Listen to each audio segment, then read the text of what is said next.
dysfunctional vet here. I just finished filming advice for Tree Planet, and we have the sticks. As you can see, they are very interested in what I'm doing. But let's move them out of the way and we'll discuss what I'm doing. When you drill a water well, and in this case we're only going down 18 feet, you still need to develop the well. In order to develop the well, you've got to remove the water from it. So what I have, if you saw my video on sexy hookups for the Red Lion pump, I have another one of these, the male end of the cam lock, which is on a 1-inch piece of tubing. The reason for using the 1-inch Schedule 40 is because it's heavier in size and it will move more volume. When developing a well, what you want to do is you want to pull as much bentonite clay out as you possibly can, as fast as you can, and you want the strata, or the structure where your gravel pack is, to fill in and the water that's in that structure to start flowing and flush out any remaining bentonite clay.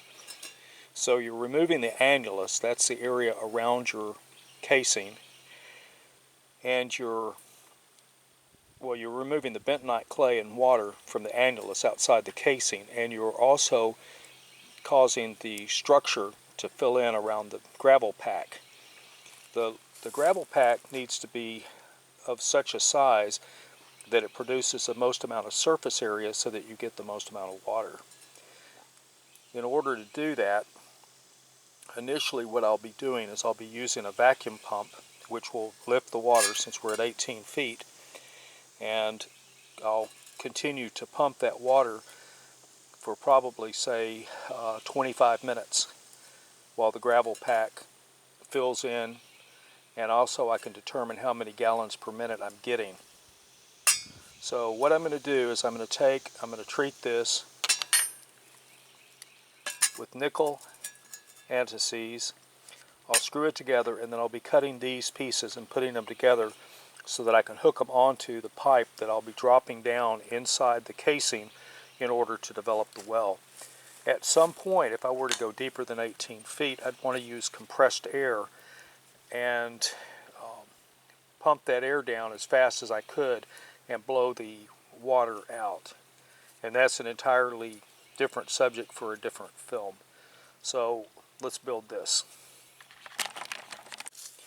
What I did was I put the nickel antices on my PVC, and I put a little bit in this cap right here, and then I screw it together. Because this is plastic to metal, we don't have to worry about any galding taking place, which is a type of welding that happens at the atomic level and causes pieces to seize up.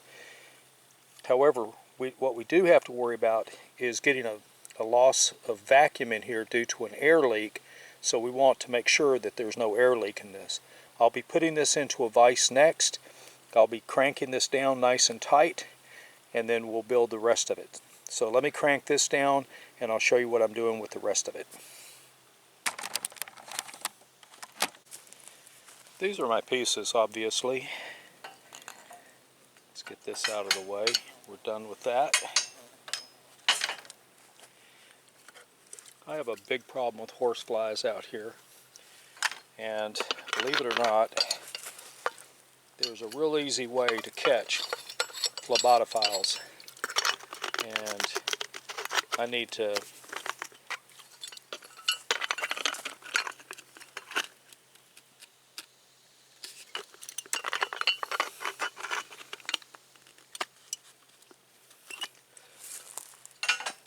jump on my military training and get rid of these deer flies and horse flies.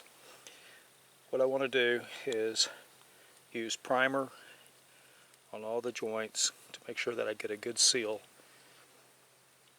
Although we're pulling water out, we still do not want to lose our vacuum. Remember, that pump only has a lift height of 16 feet. We're drilling 18, because that's where I'm told the water for that pitcher pump will be, and then the hydrostatic pressure will bring it up to about 14 feet.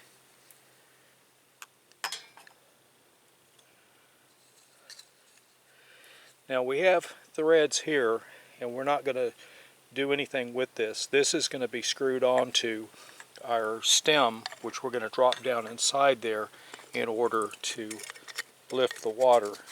And what we'll use on this, we could use something like Vaseline just to ensure a seal, or we can use Teflon tape. But the rest of this stuff needs to be glued. Now, this thing, as you can see, we have this 45.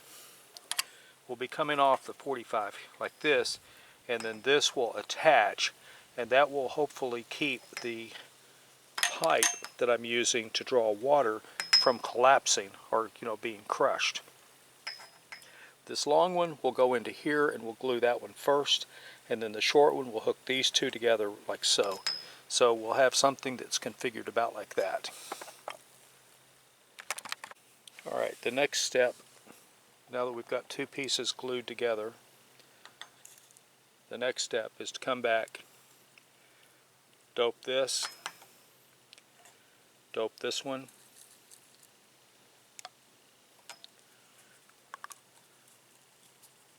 push it in, and turn it.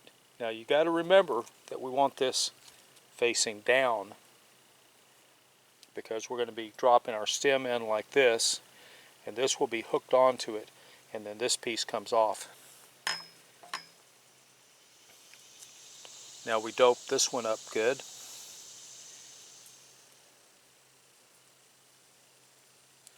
I'm using a wet dry cement. I'm not overly fond of this wet dry, but it's what I'm using. This one is not so critical. This will hook onto my stem going down for suction.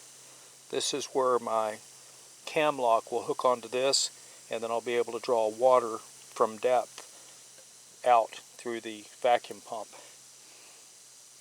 The other modification that I'll be making to the stem is to be able to deliver air through a 3/8 inch line at 125 psi to push water up.